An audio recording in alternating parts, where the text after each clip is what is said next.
Welcome to Modern Motoring. I'm Jay, and this is a first drive of the all-new third generation Nissan Leaf for 2026.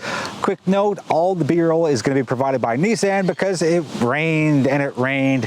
Didn't rain the week before, and it's not scheduled to rain the week after. So for the 2 days that we were here in Prince Edward County, we being me and all my colleagues, not a lot of chance to get B-roll. Of course, it stopped raining now as I'm on my way back home, but this is a long intro to say, join me for the first drive of the all-new 2026 Nissan Leaf.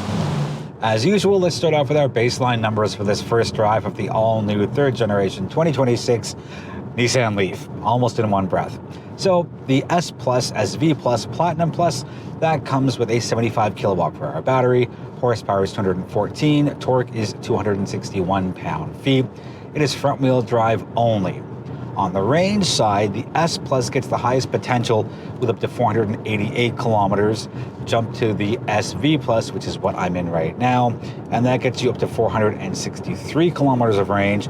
And finally, the Platinum Plus, which has the highest trim and the most amount of stuff and things, gets you the least amount of range at a still respectable 417 kilometers.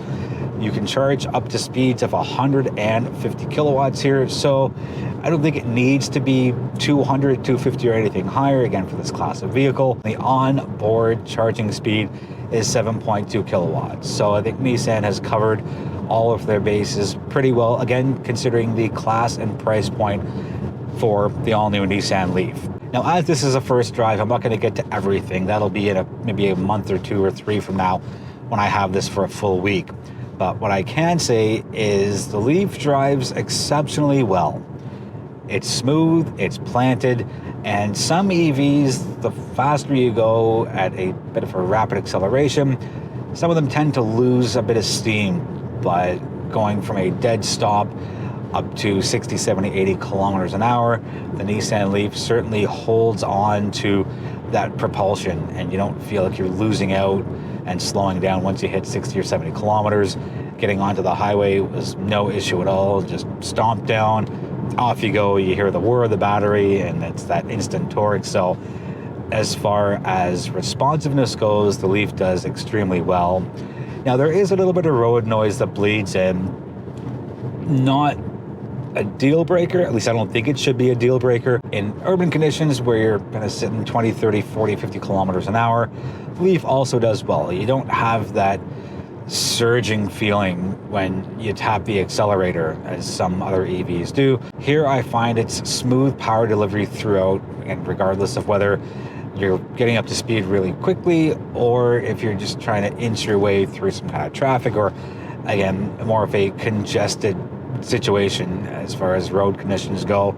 So I'm happy that they've found a nice sweet spot as far as modulating the accelerator, where again, it's not a lurchy feeling, and to contrast that, there is the right amount, if not a little more than expected amount, of responsiveness from the throttle. So let's take a quick test as soon as I straighten out. So I'm doing 61.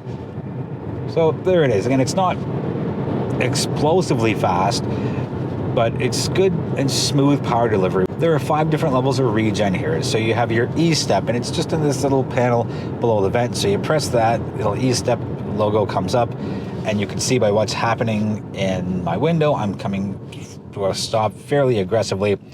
So it's kind of one-ish pedal-esque driving, not a full one-pedal driving, I find. But I'm going to take E-step off, and again, on the far left side of the instrument cluster, right where that E-step little logo shows up, you have your 4 arrows. So you use your paddle shifters, and you can go from nothing, 1, 2, 3, and 4, depending on how much regen you want. So I'm on 4 now. Let's take a quick look. Things are slowing down in the window, not nearly as severely as it was when you had the full E-step on. I like something closer to the free flow feel with minimal regen, so I found keeping it on 1 or 2 does that. The cabin is laid out very similar to the Aria, and it's a smart move. I don't think they needed to reinvent the wheel. So you have your two long screens here under one long panel, instrument cluster directly in front of you, infotainment system to your right. This SV Plus has the Google built in, very, very handy. Wireless Apple CarPlay and wireless Android do come standard. You got to go up to the SV trim to get your wireless charging. And just overall, it's a pleasant driving experience. There's not a lot of clutter here, not quite as minimalistic as Volvo is, for example, but there's a good balance here between the screens and a couple of physical buttons. The big one here being the gear selector, more on that in a moment. But you have a little cluster of buttons surrounding the volume control, forward and backward for seek track. You got your camera and your hazards. Not a big fan of how they've laid out things where that e-step and drive mode button selectors are. On the left side is your gear selector, and I realize it's a low hand traffic area, so you likely won't tap anything in error or by accident, but it just seems a little out of place here.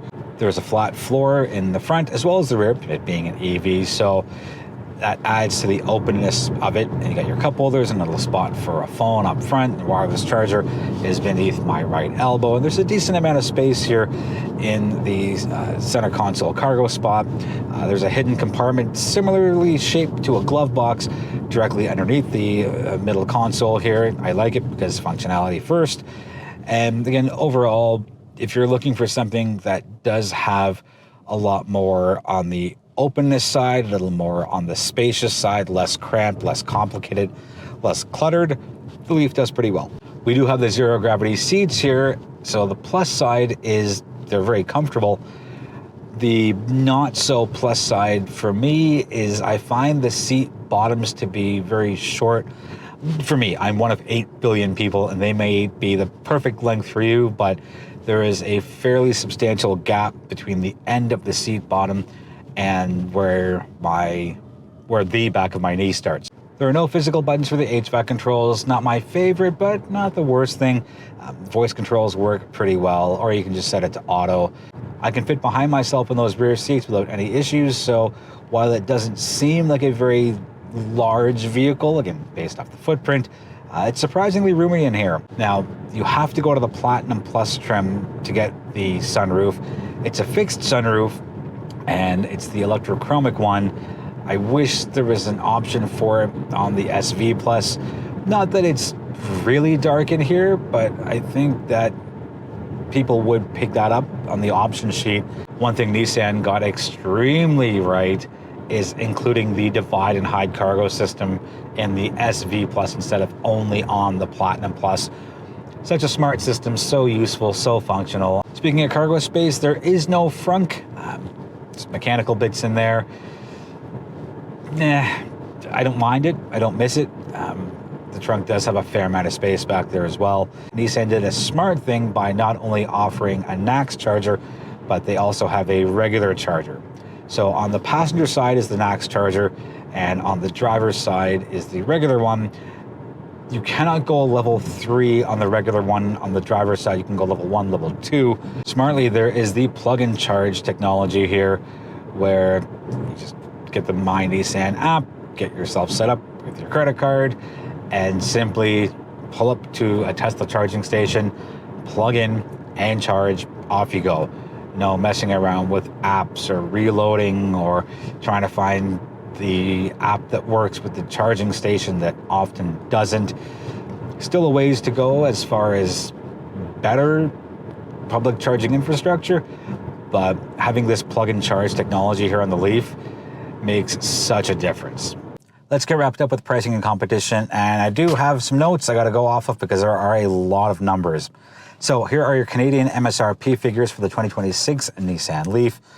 S Plus $44,998, SV Plus $47,998, and the top trim Platinum Plus $52,798. So the Hyundai Kona maxes out at 420 kilometers of range, and compare that with the Platinum Plus, which gets 417 kilometers of range. So Nissan wins on the total amount of potential range with up to 488 on the S Plus compared to the 420 with all Hyundai Konas. Kia Niro maxes out at 407 as far as range goes, and their three trims are pretty much aligned with what we have here with the Nissan Leaf, mid 40s to low 50s as far as the Kia Niro goes. So pretty well matched, but you're getting almost 100 kilometers of additional range with the Nissan Leaf. So Leaf scores the highest because Canadian EV rebates went away earlier this year, and the building cycle for a vehicle is at least 3-4 years. I think Nissan had a higher price point initially with rebates, helping move some units, but because the rebates from the Canadian government went away, I think Nissan had to bring their pricing down just a little bit. I don't know by how much, whether it's 4 or 5 points, 10, 11 points, whatever it is. The pricing is very competitive right now. As a consumer, it's great to have choice and not have something way over here with one and way over here with the other. And again, the big thing Nissan has going for it is that it's offering both Nacs and the regular type of charger, the J series, and almost 500 kilometers of range. To wrap things up for the first drive for the 2026 all-new Nissan Leaf, great job on the range, great job on drivability.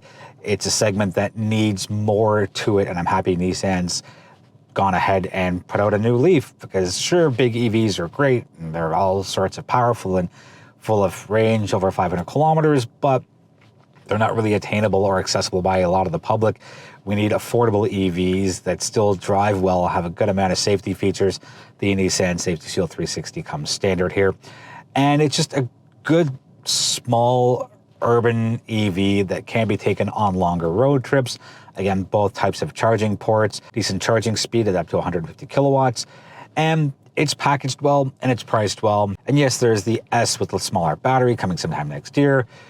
I think that there'll be an all-wheel drive version coming in a couple of years. Front-wheel drive isn't bad, and again, it handles and does very well, but for Canadian climates, and a lot of consumers here lean towards something with all-wheel drive. Put a solid set of winter tires on, and I think you'll be okay. But for those wanting all-wheel drive, I think it's coming. I know nothing, just speculation, but I do think it's going to come at some point in the next couple of years. That's going to wrap it up. Let me know if you have any questions on the first drive for the 2026 Nissan Leaf. I'm happy to get you answers as soon as possible, and I'm happy to engage in respectful conversations online. I invite you to join the Modern Motoring social media platforms. We are on all of the major ones, and without you, there is no Modern Motoring. So I thank you, I appreciate you, and I look forward to seeing you in the next video.